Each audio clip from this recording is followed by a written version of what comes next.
Hello, writers. Have you ever bought a writing craft book someone says you just have to read? Is it still sitting on your shelf? Have you even cracked the spine? That's totally me. Don't ask Renee how many craft books she owns. Why do we keep buying these books we never read? We all want to improve as writers, but that's hard to do alone. That's why we started the Words to Write By podcast, to tackle these books together, chapter by chapter, and learn from their advice. Or not. Sometimes they're wrong. Hi, I'm Renee Nelson, former college writing instructor turned full-time writer and podcaster.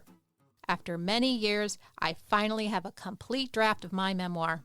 And I'm Kim Smigado, author of the humorous fantasy novel Our Comeback Tour is Slaying Monsters, which is the first book in the Boy Bands and Dragons series, released by Riverfolk Publishing. And now, on with the podcast.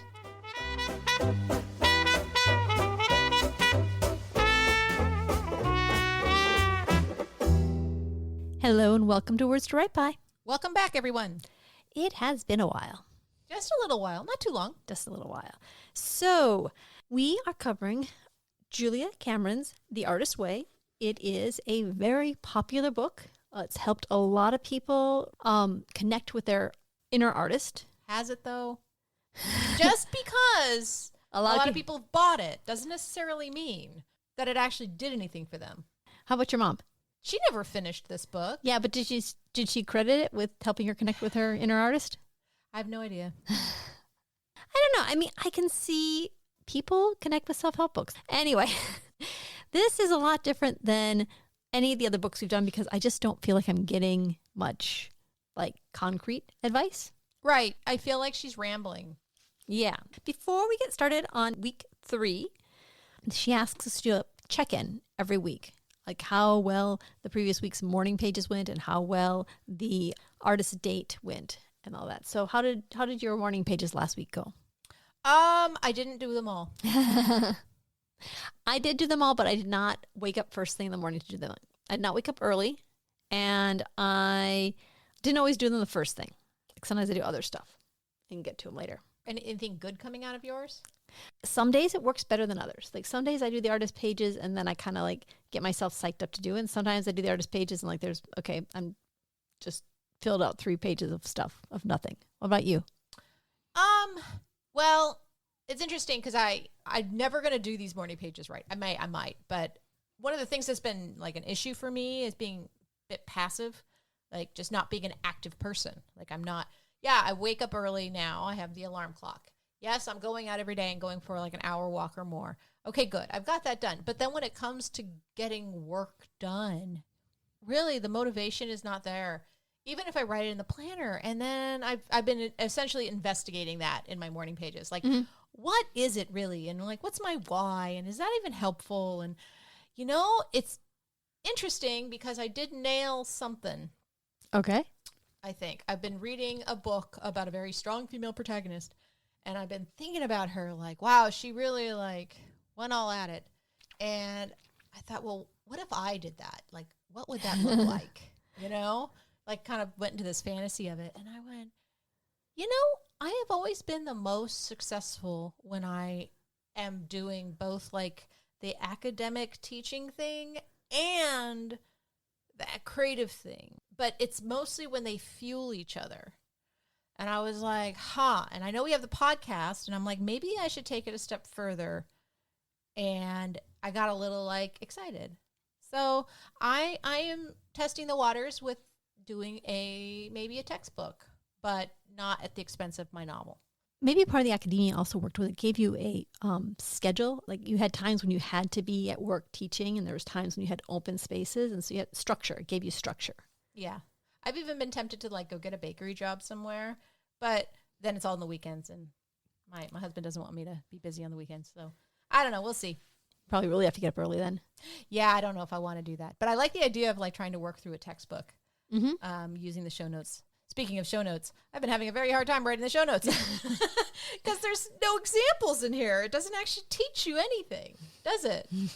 Yeah. The first week was good. The second week was okay. This week 3, I'm just not knowing. I'm just not getting it. Did you do the artist date last week?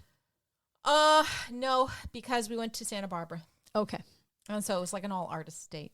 And you can't do an artist date with your significant other. When also, he's visiting his daughter and we're going around doing things. So it was very difficult for me to do. I went to go see the movie Big Beautiful Journey. How was it? It was schmaltzy. Ooh. It was fun and schmaltzy, and I would never have gotten my husband to go to it. And, beautiful people reading wonderful lines and gorgeous cinematography with kind of a weird thing about like metaphysical passing through doors with some humor. Cool. So do you feel like it did anything for you? Do you feel like inspired now? I don't feel inspired. I feel like it was a bit of a nice luxury to go and do it, but did not spur me on, I don't think. Anyway. All right. Takes time. Yeah, I supposedly. Mm-hmm. Supposedly. How about you? You said you were working on your morning pages. Did you come up with anything good in them? Sometimes I've used them to kind of spur me on, like to kind of give me, pep talks before I start working. And that's kind of worked, but it's kind of hard to give yourself the same pep talk every time. Yeah. Yeah. Well, we'll check in next week. Let's start week 3 then. She tells you off the bat that it's not going to work right away. That's something that you build. So we'll have to give her a few more weeks. The thing is, I don't trust her now because she has given me no evidence. You haven't had a breakthrough moment. I wonder if the beginning of this book really works for people that are so blocked and so repressed that they need that opening to get moving. That's a lot of people who've bought this book, though. That's a lot of people. Yeah, but I mean, most people aren't artists. They're not? The world is full of so many people. I guess. Okay, well, now we're on week 3. Recovering a sense of power. And then she starts with anger. Grr. Anger is fuel, she says. Is it? My therapist warns me against using it as fuel. We feel it and we want to do something, she says. Anger is meant to be listened to. Anger is meant to be acted upon. It is not meant to be acted out. I like that line. That's one of those, it sounds really cool, but, well, how do you not act it out? I suppose you don't act it out on other people. Right. I guess maybe you use it constructively. Mm-hmm. So I had an assignment I used to give my English 1A students. I had to have them pick a topic for their research paper. And I told them they didn't have to do this, but one easy way to get to something you care about is to wonder what you're angry about. And I would tell them, like, what are you so mad about? And then figure out the source. Who's to blame? Write a paper about that. Okay. So it would be like, I'm really mad that, back in the day it was marijuana is not legal and it causes all this harm that it's illegal and blah, blah, blah. And I'm like, well, who's to blame? Now do something about it. Write a paper, a research paper to really try and get me to understand your point of view so that, change can happen. Okay. I mean, sometimes I'm angry enough at myself for not writing that it forces me to write. Is that similar, do you think? Or I don't think that's a good idea. Personally, I've done that to myself where I've kind of whipped myself into shape. Yeah. And it turned out to be a bad idea. I did it for years and it was very helpful in getting me to do things, but then it messes with your head and it comes from not a place of love. I thought this entire section here on anger really didn't address that at all. It's like, what are we supposed to get out of this? I think it's supposed to diagnose, like the angry thoughts you have are supposed to give you a window into what the real issue is. For example, she has a few examples. She says, blast him. I could make a better film than that. And for us, it would be, damn it, that got published? I could write better than that. And then in parentheses, she writes, this anger says, you want to make movies. You need to learn how. So you use the anger, you kind of like put it into words and then you flip it around to kind of figure out what you need to do with it. So I'm reading a book that I think is poorly written, and my anger at the poorly written book means that I should go and write a better book myself. Right. At least that's what that example says. Here's another one. That's my strategy he's using. This is incredible. I've been ripped off. I knew I should have pulled that material together and copyrighted it. This anchor says it's time to take your own ideas seriously enough to treat them well. Okay. It has the worst line here. Worst? Well, maybe I think it's the worst quote of this. Used properly, anger is useful. So I don't know. What are you angry about? When was the last time you've been angry, creatively angry at something? I mean, I just get angry at myself for not doing stuff I want to do. Like, I don't feel like I feel anger at somebody else for getting a book published that's not so well. I wouldn't feel anger at somebody else's success. I suppose that's I recognize that the reason why you're angry is because you yourself aren't doing this stuff. Right. Yeah. How is this supposed to be helpful to people that are just like looking at a mirror in their face and they're angry at themselves? Right. It just seems like it could turn very easily into anger at yourself for not doing stuff. I would say, though, that you are one of the most compassionate people I know. And I come to you with problems all the time, and you're always so nice. You're always like, it can't be your fault. Or why don't you think about it this way? And, I feel like I wish you had your own Kim. I do. I have my own Matt Chick, and he really does help me out on that too. Good. And I'm not, like, there's that burning anger that someone has, and then there's that kind of like temporary anger, and then it just kind of melts because you really don't have any force behind it. And I'm definitely more of the momentary anger, and then it kind of melts.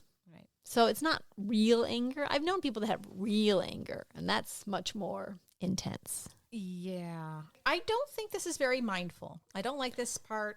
Definitely not mindful. I have spent a long time trying to like unravel my own anger so that I can get to somewhere beyond it. And I don't like using it for some kind of conduit or fuel at all. Actually, that's the bad idea. So I don't know. You guys can send us an email if you think anger is really helpful. I don't know if it is, but it seems contrary to mindfulness. Right. So anyway, I think the first section is not terribly useful for me personally, and I don't think it's written in a very useful way to use it. And then we get to synchronicity, next section, which is again back to this idea that of opportunities showing themselves just when you're ready to start actively being an artist. Right. So there's always the God thing. You can't avoid it. Is like the elephant in the room. I feel like this book is her pilgrimage to get people to believe in God. And it really annoys me because my brain will not be colonized. This is not going to happen. But one thing that bugged me, and I will just stick to the one thing, she took a saying that is not normally a God thing, but she twisted it so that it would be, and that really bugged me. She said, why else the cautionary phrase, watch out for what you pray for. You just might get it. No. It's what you wish for. But she did this intentionally and put that in there, and come on, let it go. The last podcast I told you that you should read this book with just substituting, order true. but I realized reading this section here that that's impossible. So I owe you an apology that technique is not applicable, at least to this section here. Don't worry about it. Well, she's gone too far. And that's all I'm going to say. That's all I'm going to say. Well, okay. Can I say one more thing? Mm-hmm. Okay. She says, it's my experience that we're much more afraid that there might be a God than we are that there might not be. And I said, no. You don't have enough experiences then, if that's the conclusion you came up with. My main issue with this section was the quote, they suggest the possibility of scientific method. Ask, experiment, and see what happens. Record the results. And that is not the scientific method. Please remind us of what the scientific method is. You observe things, you make a hypothesis, you develop experiments to test the hypothesis, and then you use the results of the experiments to analyze whether or not your hypothesis was correct. So you don't just do experiments and record what happens. Right. But I suppose that we really shouldn't be too surprised that she does not know the scientific method. No, I'm not surprised. Not in the least. She also does this other thing that I've heard before from elsewhere. She says, if God or the lack of God is responsible for the state of the world, that we could easily wax cynical and resign ourselves to apathy. What's the use? Why try changing anything? And to me, I think not attributing things to God makes people more active because there's nothing going to save us.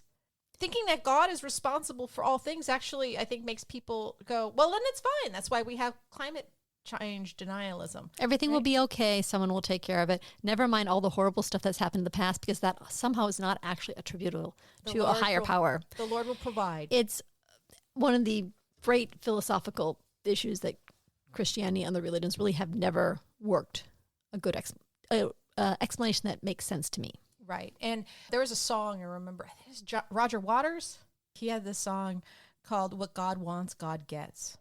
And it was a really disturbing song. I really liked it. But it really comes down to, I'm not going to go into it. I'm afraid I'm going to alienate some listeners. Let's move on. So pushing past just the whole idea of synchronicity, there's the quote, in my experience, the universe falls in with worthy plans and most especially with festive and expansive ones. And I'm thinking, this is a person that just lived in Hollywood. How many broken actors and actresses have tried to make it and have fallen apart. Yeah. I think she's trying to focus mostly on that synchronicity. What she calls synchronicity is essentially like when you put yourself out there, the world responds. But that's, to me, an obvious fact. You want to do art and you're going to college and you major in art and suddenly all these quote unquote opportunities. Well, yeah, because you majored in it and now you're working on it and you're hanging out with those people. It's not God.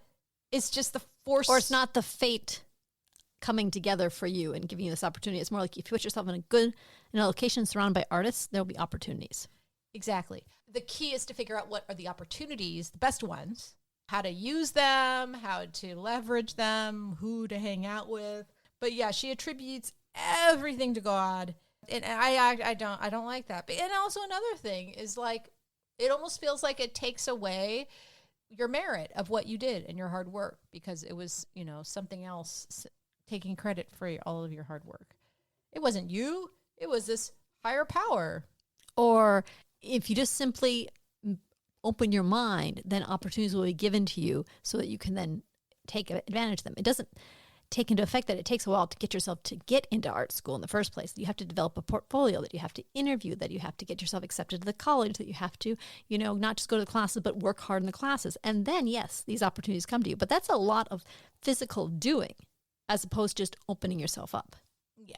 So how is this useful to us? And how is this useful to other readers and writers and artists? Is there anything in this synchronicity thing that can actually be helpful? So if you're a person that has never done art and suddenly you decide that you're really motivated to do plein air painting or something like that, and so you finally get up and start doing plein air painting and you're working on something and someone comes along in the street and says, that's really good. I've been looking for an artist to do this project with. By believing in synchronicity, by believing that these opportunities will just come to you, it might make it easier to accept these opportunities. It's true. Because otherwise you're like, no, that person's lying. No, this doesn't count. No, there's no chance this would actually happen to me, that something this good would just show up. Therefore, I won't believe it. So telling someone ahead of time that, you're going to go and take these risks, you're going to do these things, and you know what? Because of that, there's going to be opportunities that you can take, that you can say yes to. If someone isn't likely to say yes to it, that's a good mindset when you're starting to be more actively artistic and, taking risks and getting yourself out there, that you will get more opportunities that you should say yes to. And it's okay to say yes to it. Yeah. Because, it was meant to be. Sure. I would like to say that as we are dissing, this whole cosmic intervention and all that, that I did meet Renee because I randomly decided to do a process group on Meetup. And first time it was so many people that she tapped off the class. I couldn't get in. The second time, there were a lot less people. I don't know what they were expecting, but clearly some people came back. Some people did. And I came back, and there is something to be said for grabbing those opportunities. Well, here's the thing. So I made the process group, not the one that we do now, but back in the day on Meetup, because, the pandemic had just taken place and we're all stuck at home. And I was disillusioned by my job and I was sick of my job. And I was like, I want to do this for myself. I need to find something to make me feel fulfilled. And possibly make money. And so I said, okay, maybe I'll do the writing coach thing. And I made a website, which I like making websites. I made a website and I thought, okay, how am I going to let the world know that this exists? Because I know that had to happen. And so I put a step forward and I paid for Meetup and Zoom and invested in my efforts. And then I thought, you know what? If I had a philosophy, it would be process, right? Getting people to really learn their process. So I thought, okay, that's what my focus will be. I will have a process group. And so I started it. And a lot of people wanted to write their novels during the pandemic, I think. And so they all signed up to see what it was about. And then, yeah, that's where I met Kim. And it fell apart soon after that because it just wasn't quite doing what I hoped it would do. But what came out of it was amazing. I think part of the reason our process group succeeds this time is that we tell everybody every episode about our process group, which is Wednesdays at 5 p.m. California time, Pacific Standard Time. And you can find the links at meetup.com. Slick. And our website. I like how you slip that in there. But I think that's actually part of the reason why it works is because, there's always someone listening to podcasts that says, oh, maybe I'll give that a try. So we get more new life coming in that way. And we have some people that, eventually we have a set of people that are regular that show up, every couple times. So I get really excited when it's like people I've seen before. I'm like, oh, we get to hang out with our friends. Yeah. So fun. Anyway, it's a fun process group. We'll see you guys there next week, right? Right? Yeah. Yep. You got to put your foot forward, according to Julia Cameron. Synchronicity, So the next section is shame. This one, woo. So this week is, like we said, is called Recovering a Sense of Power. And so we've dealt with anger and synchronicity and now shame. She titles all her sections. And I don't know if the title is a good thing or a bad thing. Well, the shame actually makes sense to me because if you're feeling a lot of shame and it's preventing you from working, you have to take control over it. How do you get power over the people that have shamed you? But like she doesn't say overcoming shame to make art. Because then I'd say, oh, I know what this section's about. It's just shame. That's true. Shame, shame, shame. So she says here, making a piece of art may feel a lot like telling a family secret. Does that apply to you? Do you think? I mean, you have done art that does tell family secrets. That is the art of it, though. But you've written other stuff as well. Do you feel like other things are also sharing family secrets? No, family secrets are not valuable to me in the sense, or they're valuable in the sense that they make good art, but they're not something I'm worried about the world knowing. Mm-hmm. I'm of the opinion that if they didn't want someone to write about them, they should have been nicer. Right, but the actual act of presenting art, like say you were a potter, like the actual going out and telling people that you're doing pottery, would you find that shameful? A friend of mine says that, there are shame cultures and there are embarrassment cultures. Oh, interesting. And for me, when I first started telling people that I was writing, there wasn't shame, it was embarrassment. For you? Well, when I was first doing it, like, oh yeah, I wrote a I've been writing fan fiction, or I'm writing a comic. Like there was that point, I was kind of embarrassed because I didn't know if it was any good. Yeah. It was something beyond just a hobby. A hobby is like, it's good for you to have a hobby. It's good for you to have something that you do to fill up your time so you're not wasting time. Someone saying, I'm, starting to cook recipes. That's great. I'm opening a catering business is the next step. Likewise, I'm, dabbling in fan fiction. That's great. I'm going to a con to sell a mini comic that I made. That feels more open to being judged. Yeah. And not measuring up. Or having people compliment you because they like you and not because your thing is very good. Oh. I mean, those are all kind of I feel it's like more embarrassment than it is about shame. Yeah. I feel like being shamed causes embarrassment. Like, I don't know. I think they're linked. Or it's a form of shame. So here's the thing. Being embarrassed because you created something and you put out into the world is one thing. It's another when someone intentionally embarrasses you. And that's what shame is. Right. Shame is external. Like there's the internal stuff you feel, but then there's shame is something that other people make you ashamed. And her theory here is that if a child has ever been made to feel foolish for believing in himself or herself talented, the act of actually finishing a piece of art will be fraught with internal shaming. There must be a lot of people that she has worked with that were told they weren't creative or told they were no good or told that they shouldn't be doing this stuff. Their family or people around them are actively hostile to them being creative, or they feel they are. She says that the definition of shame is shaming someone is an attempt to prevent the person from behaving in a way that embarrasses us. Okay. So your family would shame you for doing something that steps outside the mold. Yes. Mm-hmm. My mom, this is probably the main reason she got mad at me because I was writing a memoir. She herself was embarrassed by the way that she treated me and acted throughout life and was afraid that I was going to call her out on it. Mm-hmm. If you just told her that you're writing that science fiction story, she wasn't opposed to that. I don't think so, no. So I think the writing the memoir is like a weird case. You're not just writing for yourself, you're writing about people around you. What are you going to write about me? Right. But if I was writing a science fiction novel and trying to take it very seriously, maybe another family member would have come up to me and been like, why are you wasting your time? But would that have made you ashamed? I don't know. Shame is a weird thing. It's hard to... Here's my notes I wrote, do I get shame from my art? So I said, maybe embarrassment for the art not being good enough. Or maybe I feel guilt for having taken up other people's time and money to do this art. But the only thing I feel shame about is if my actions hurt someone else or hurt someone that doesn't deserve it. I don't feel like my art would hurt people. No, but I think some people would be hurt by your success. Like they have their own hang-ups and they're imposing those hang-ups on you. That's why they might try to shame you. Yeah, but would I feel shamed? I don't know. I would feel shamed if they were acting that way. I don't have anyone in my life that would ever shame me like that. So this one just doesn't apply. Well, okay. She does talk about different forms of shaming or how it manifests in different ways. She says, for the artist who endured childhood shaming over any form of neediness, any type of exploration, any expectation, shame may kick in even without the aid of a shame-provoking review. If a child has ever been made to feel foolish for believing himself or herself talented, the act of actually finishing a piece of art will be fraught with internal shaming. And again, I don't see that. The act of finishing a piece of art can feel like a letdown, or it can feel like sadness because this piece that I'm finishing doesn't match what was in my head when I originally came up with it. It was perfect in my head, and this is something that is not as good as what I wanted it to be. But I don't even think I would feel shame for not being as good as I wanted it to be, because I would also feel an incredible amount of pride of actually getting it to the finish line. That's a healthy way of going about it, though. Right, so maybe I'm just too healthy for this section to be actually useful. Yes. So maybe this book is meant for people that are way more messed up than we are. No, I'm kind of messed up like this. I can identify a little bit with it. Okay, so you finished your memoir. Yes, mostly. What were your emotions when you finished the memoir? It was a relief to be done with it, but also it came with it a lot of fear. Okay. Knowing that I was going to try to put it out into the world soon, and all my efforts might be for nothing.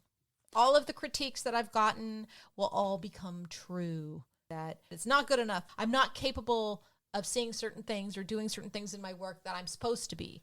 So disappointment, frustration, embarrassment, those sort of things, but not shame. I guess. What does shame mean to you? Like I said, shame is when I feel like guilty, like I've hurt somebody else.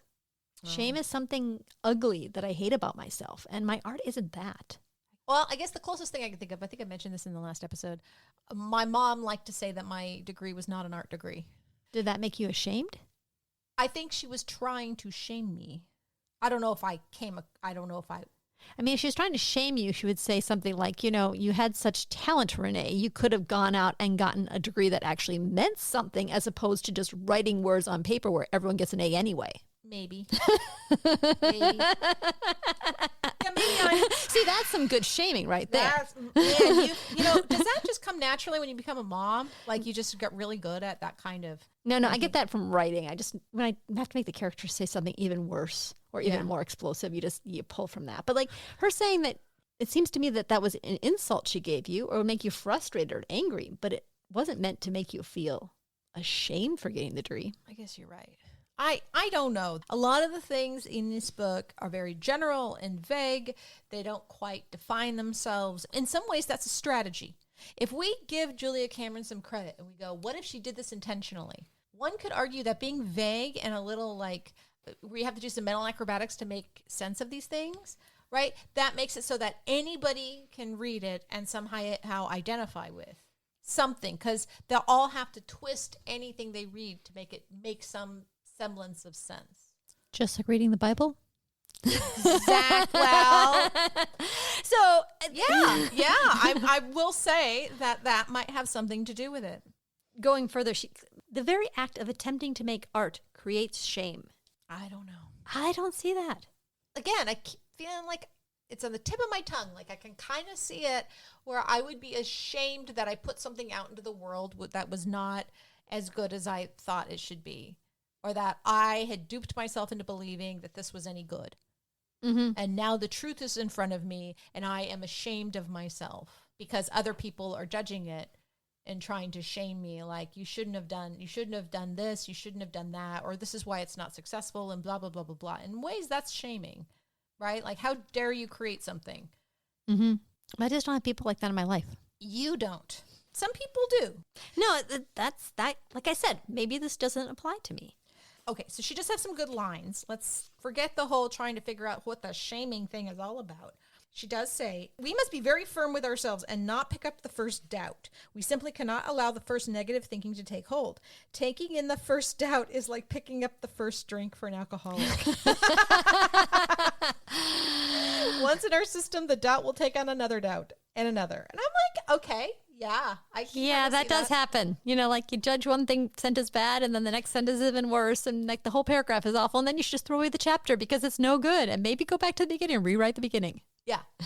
Then she talks about her her movie that we somehow can't. I mean, it's on IMDb. I did a Rotten search. Tomatoes. You I did? went looking all around. I could find almost no mention of it. It's not on YouTube or anything. No, it's not there. There's another story out there called God's Will that that bumps up before that. And even that was a pretty small movie. No, whatever this project she had did not have the serendipity to be made great. It got scrubbed. It did. I feel like it's been removed and hidden for some reason, and I don't know why. Well, I think the book works better if no one can actually track down the movie to see if she's got creds as an artist. Right, because then no one can shame her. Okay, sorry, that might have been rude. But anyway, dear listener, if you feel shame, if this is speaking to you in your heart and this makes sense to you as an artist and you do feel shame, she says the antidote for shame is self-love and self-praise. However, it is not anger, but is it? Because she talks about anger in the beginning. I think that is the opposite of self-love and self-praise. I think if you feel this chapter really applies to you, you probably should get a therapist. Everybody should get, no, I'm serious. No. Everyone should get a therapist, but yes. No, but I think this is pretty deep-seated stuff. If you actually do have this kind of feedback and this kind of response to making art, you're not going to be able to read this section and get past it. You're going to need somebody to really help you out. You don't need something vague that you can put yourself into. You need someone that will listen to you and point stuff out and bring you to confront those issues. Yeah. It sounds deep and wounding, and you deserve love.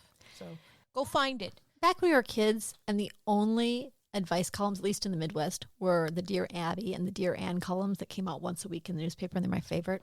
And after practically every single bit of advice, they'd add at the end, and you should probably seek out a therapist to work through this. That's like the legal clause at the end, Yeah. just in case. All right, so then there's the next section, which is dealing with criticism. Right, because you did actually in this section about shame kind of go through the act of creating and the act of having to, present something. And she says, let me be clear, not all criticism is shaming. So now we're going to talk about dealing with criticism.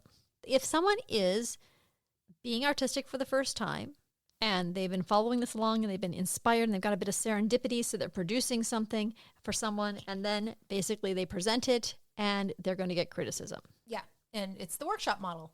Mm-hmm. Really. Just throwing it out there, we do have an episode on good criticism versus bad criticism and best practices in a workshop with Carrie Muir, and I'll link that in the show notes.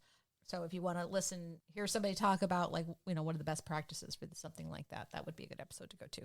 She says, useful criticism ultimately leaves us with one more puzzle piece for our work. Useless criticism, on the other hand, leaves us with a feeling of being bludgeoned. I mean, even good criticism actually hurts. Yeah. The idea that, that if it's useful criticism, you're going to feel good after it. But if you feel bad, it can't be good criticism is not a good metric to use going into being critiqued. Right. It's learning how to absorb the criticism, figure out, you have to sift through it to find out what's useful and to absorb it. And then when the sting is gone, you can do something useful with it. Mm-hmm. So then she has some rules of the road. I made little check marks if I thought they were good. Okay. Which is the first one? I thought most of them were good. So the first one is receive the criticism all the way through and get it over with. That is true. If you've got a critique group where you're sending stuff out and they're sending stuff back to you, don't just leave the email closed for the next, week or so. Or if your editor gets back to you, you need to open up the email and read what they have to say. Yes. Get through it. Then she says to jot down notes to yourself on what concepts or phrases bother you.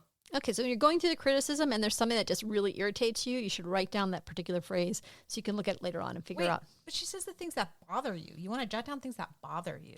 Well, the criticism that people give you. I don't want to write down things that bother me. Well, if someone says, did this really happen? I wouldn't write that down. I'd be like, I'm not going to listen to that person. I don't want evidence of it. I want to give it a moment's notice. Well, the problem is that the stuff that bothers you often is very vague, too. Someone will say, I can't quite see how this is happening, or this feels a little undercooked. And that's not terribly useful stuff there. Dear listener, if I'm ever in a workshop and someone's giving me advice and my pen stops moving, I think it's bad advice. She just then says, jot down notes on what concepts or phrases seem useful. Well, that's what I do. So you have to keep track of your two different sides of the paper so you don't accidentally put the good ones in the bad in the... Maybe, yeah. You have a record of things that pissed you off, I suppose. But you also would have pretty much all the notes you got, right? You'd have the ones that bother you and the ones that seem useful. Yeah, I wouldn't write down the ones that bothered me at all. It's the only ones you wouldn't have is good word choice. I know. Love this phrase. Really funny. Yeah. Anyway.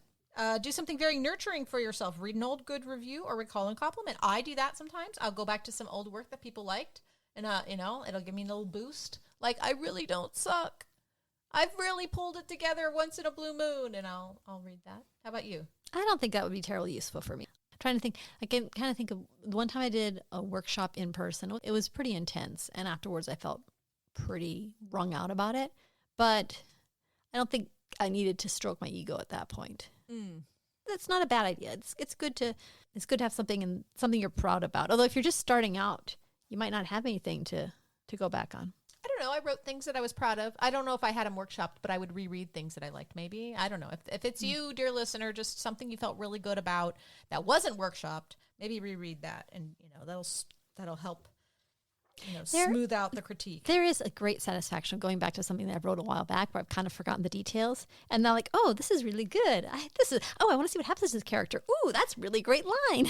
Recently, I was going through looking for something I had written, and I knew it was in a document, and I knew a line from it. So I was typing it into my drive, and it pulled up a document. And on the document, I guess I had a lot of weird notes in it. And one of them was a poem I didn't even hardly remember writing. Mm-hmm. So, oh my gosh, I remember that. Sort of. And I was like, wow, that's not a bad poem. Huh. I do enjoy reading old stuff that I've written long enough ago that I've kind of forgotten it, and then I just enjoy it as a reader. Yeah. Remember that even if you have made a truly rotten piece of art, it may be a necessary stepping stone to your next work. Art matures spasmodically and requires ugly duckling growth stages. That's got to be really hard at the time, though. I mean, you do a critique group, you do a show, you present your stuff in on something, and you get a whole bunch of crappy comments, and you realize your piece is not very good. Like, that kind of understanding does not happen in the moment. Right. It's hard to know how to even respond. Like, if something's really bad as a critique partner and you're reading it, you're like, what can I say that will be most useful to this person? Mm-hmm. I do remember some workshops I've been in school that were not nice to people. It wasn't even a matter of, oh, this is so awful. It was like nobody was looking for the things that were positive or that were working, that the person can build upon. They were just trying to tear the whole thing down. And that, I thought, was just unforgivable. Mm-hmm. In high stakes environments, it can be dangerous, right? You think, okay, these people can make or break me, and I gave them something that didn't work. It says remember, which means this is after the fact. When you have a piece of new art and you're thinking back to that time where someone criticized the hell out of the other piece that wasn't very good, you should look back at that old criticism and say, okay, and from that I learned to do it this way. So now I can feel better about this current piece because I had bad stuff there. But this definitely would not work in the moment when someone tells you your stuff is no good. Do you find this true, that a rotten piece of art is a necessary stepping stone?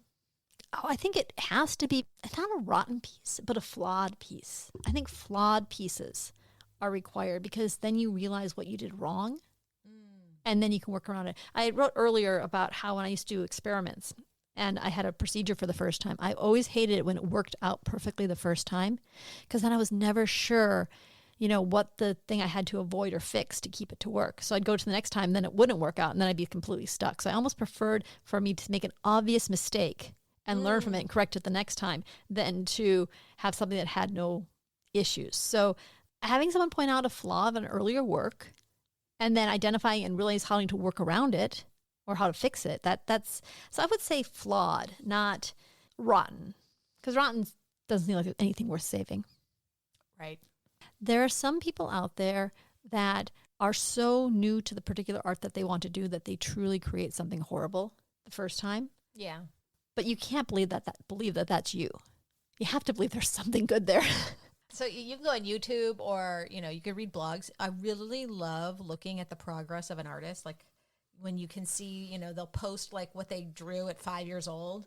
Mm-hmm. And every year they'll take a picture until they get to like 25 and the stuff they're creating. And you're like, okay, there's hope for me. They also had a very supportive mother that kept track of all that stuff and put it in a box and could open it up. Right. And that mother was very supportive to me many years later when I open up the blog post and I get to see all the pictures. Yes. I like that. I really do love that. I have made an effort to curate aspects of my kids' work over the years and save it in boxes, even though I don't really think they're very interested in it. But for me, I like it. They might be. So the next couple ones I didn't think applied as much. To look and see if your criticism had something to do with shame, or write a letter to the critic not to be mailed. Neither of them were things that I would use to deal with criticism. Right. Well, I did. It says, look at the criticism again. Does it remind you of any criticism from your past, particularly shaming childhood criticism? I didn't know about that, but I did have a workshop once, and I wrote something, and this woman, she was particularly critical, but I didn't take that, personally, because, I've had that beaten out of me over the years. She asked if she could take my work and look it over a little more closely, like a little more carefully, and give me some more feedback. And I was stoked. I was like, awesome. Yeah, dude, anything you can give me. And when it came back to me, there were barely any notes to it. She wrote comments implying that I was lying about the events of my life. And that really stuck with me for a while. Mm-hmm. Where I was like, what? It felt like existential. I'm like, but I have memories of it. Of course it happened. But the fact that somebody didn't think so, and my brain was like going through all these loops.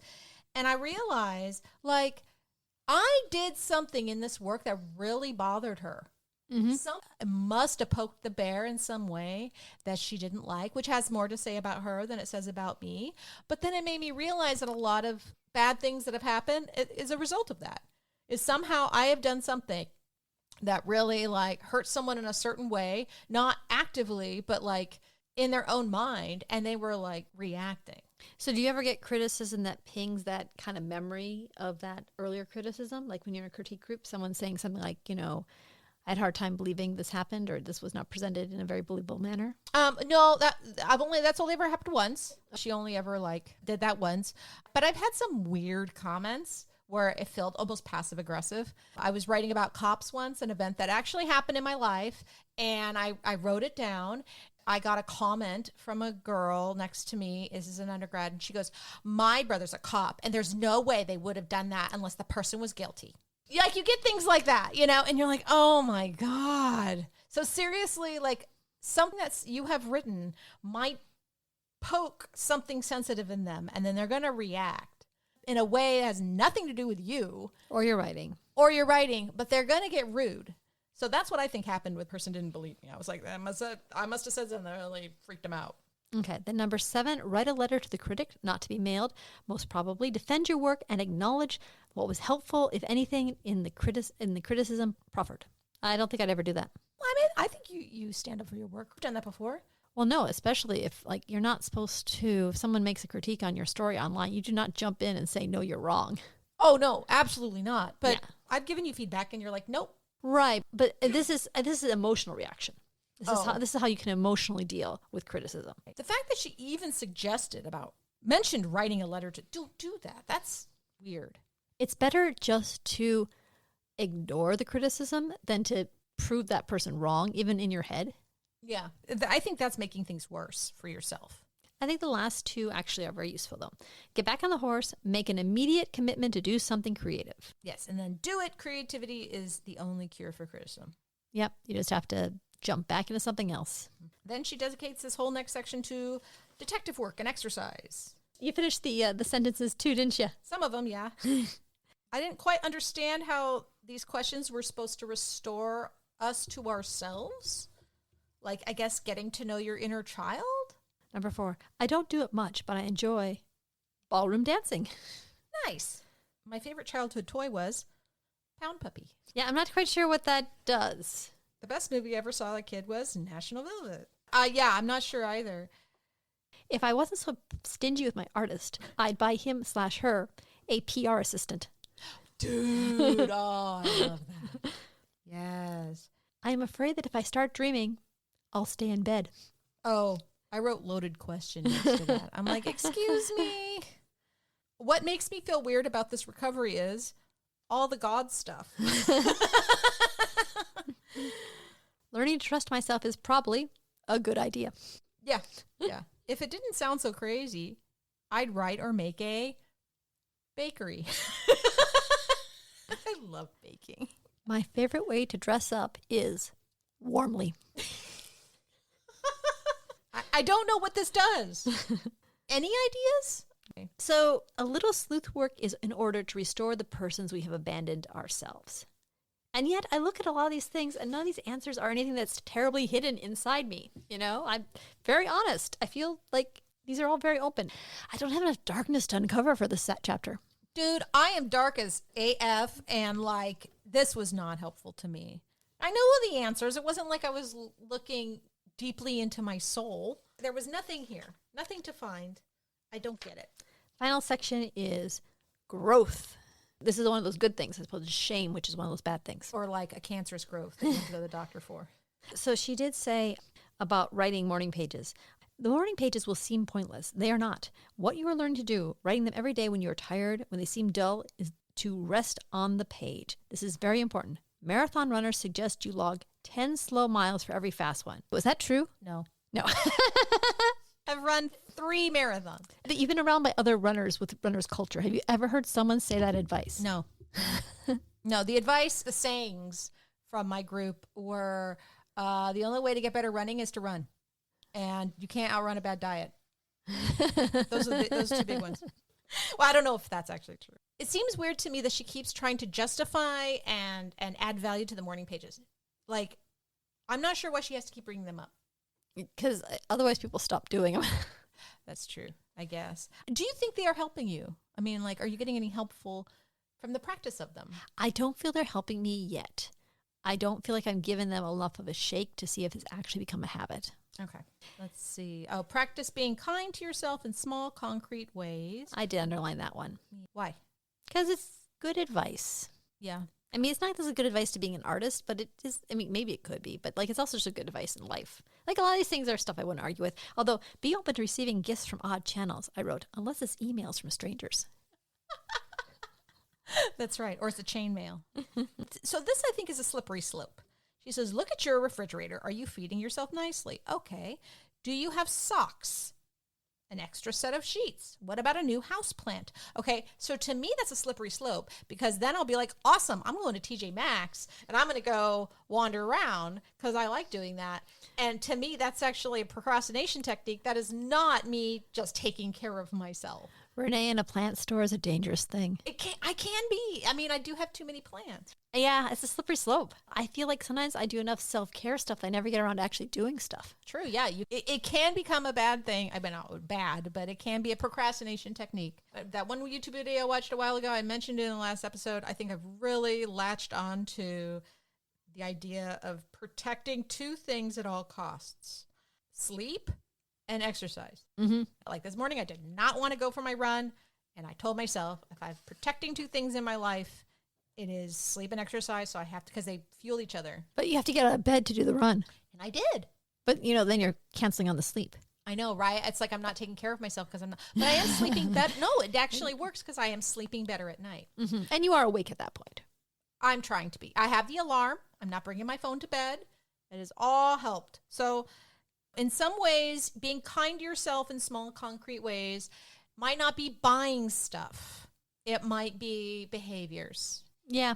For me, the behaviors have been using my alarm, not my phone, making sure I exercise, and making sure I try to sleep well. She does say small, concrete. So that's a definitive. That's like, don't spend the entire day doing this as opposed to writing. Yeah. Alrighty. So I did like the line, more than anything else, experiment with solitude. I think that my issue is too often I'm trying to write. It's not going well. I let myself get distracted. And what I really need to do is I just need to sit with the writing and nothing else, and something will come, but I have to be willing to not jump into something else for distraction. So what do you do instead? I mean, what does that mean? You just sit there and stare at the page instead of getting up and moving around? I mean, I might get up and walk around, but I can't check my email. That would be a bad idea. I got a problem in my writing. I can't quite figure out how to get around it. But at the same time, stepping away means it's too easy to step away for a long time. Well, we have the tasks ahead of us. This chapter I found to be just kind of full of platitudes and nothing that actually was concrete for me to work on. So I was hoping that maybe the tasks would have something more concrete. And they definitely have some things to do. the tasks do involve writing and writing stuff out. It does, in odd ways, though, focus a lot on being a child. And I don't quite get that and how that connects to the whole chapter we just read. I think the reason it connects is you're more creative when you're a child than when you're an adult. But then what's with this recovering a sense of power? Well, you're powerless as a child. But anyway. I guess. I don't know. It seems weird to me. Yeah, the chapter heading did not match anything that was really in the chapter. She goes back to the child stuff because you're trying to figure out what it was when you were a child, you did creative stuff and how that felt and how you could get back to that kind of feeling of anything is possible. Yeah. No obligations, just go ahead and do the stuff. The experiment I liked in here was the one about the bedroom. Number 1? Yeah. Describing my childhood room. So I always enjoy like kind of going back and trying to remember various details. I mean, you had so many childhood bedrooms. So I had like just a couple. The idea is that you should look at your childhood bedroom and then you should look at your current bedroom and you should think, how can you make your current bedroom more fun? And I think I've got that covered.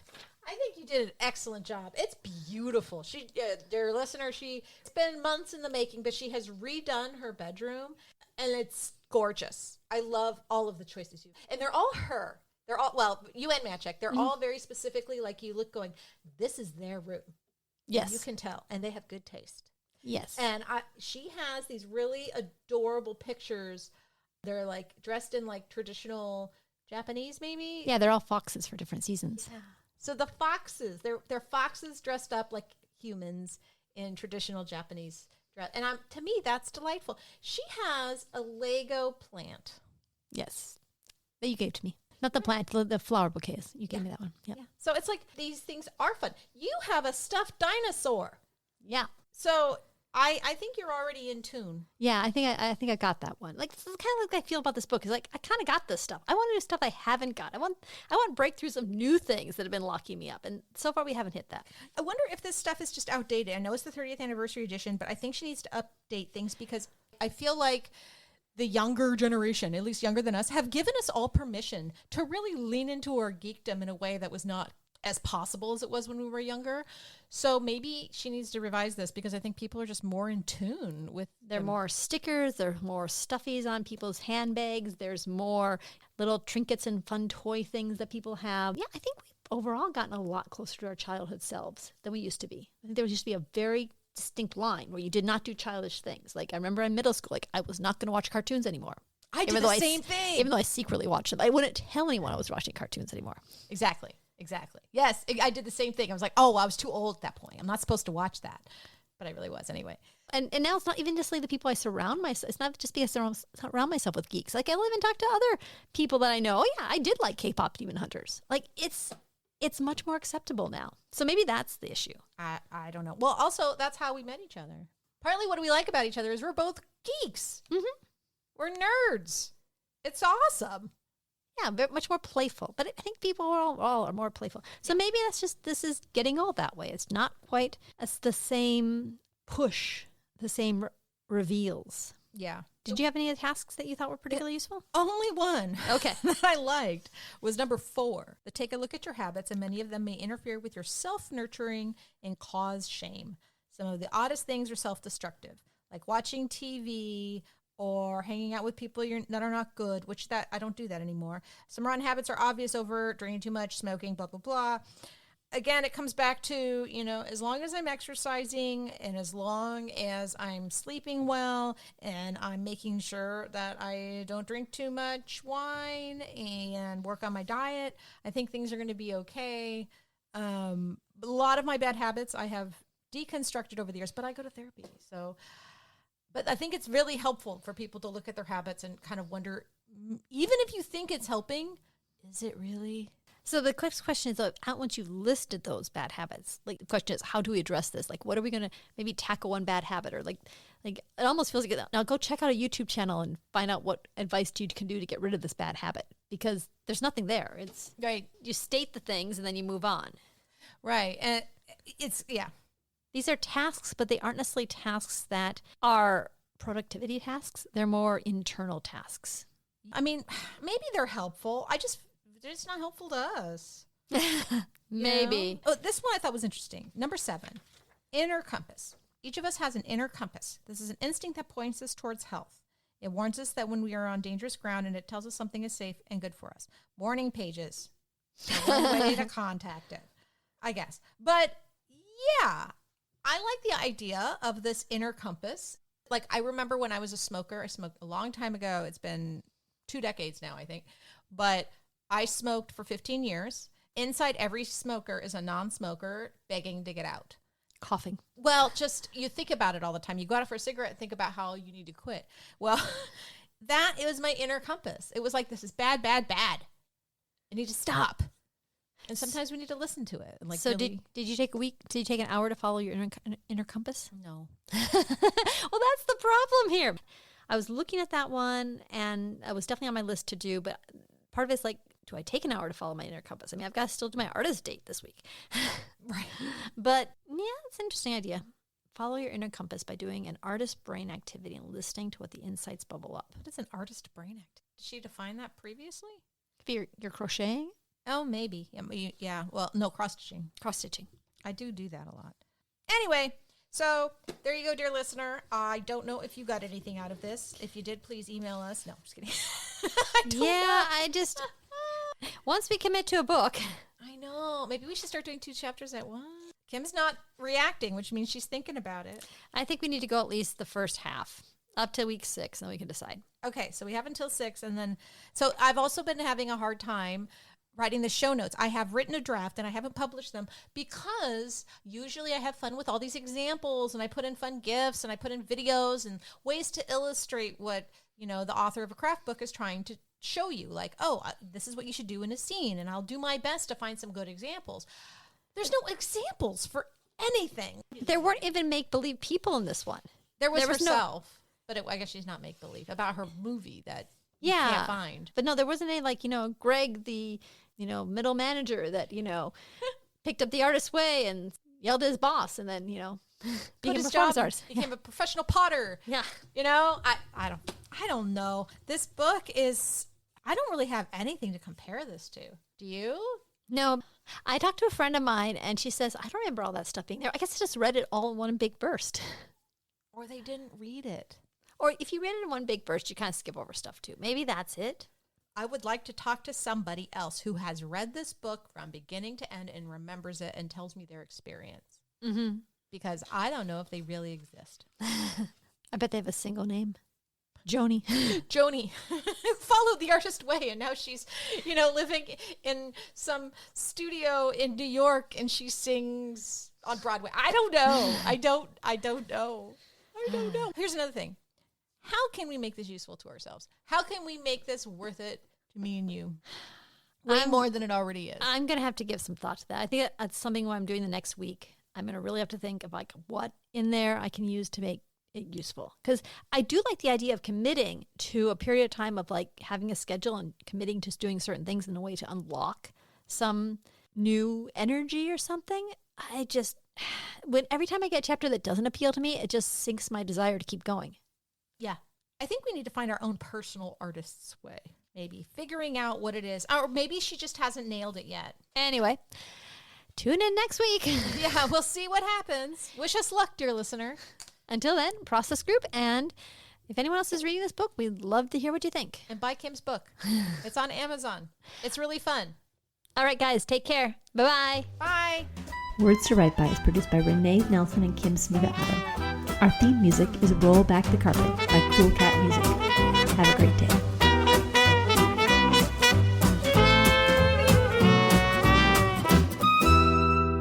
So, get so close to the microphone that you can almost touch it with your lips. I am getting so close that I can almost touch it. Hello, hello. Hello. Hello. I have to really work for it, and it's still